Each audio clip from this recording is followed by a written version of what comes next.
What major event happened on September 11th, 2001 in the United States?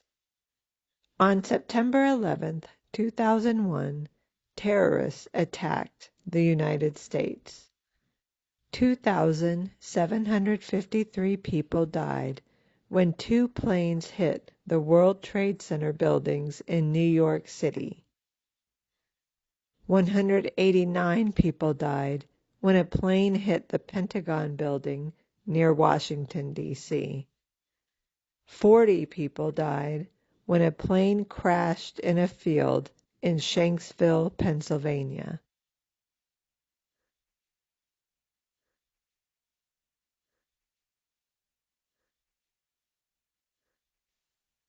September 11th is also called 9/11.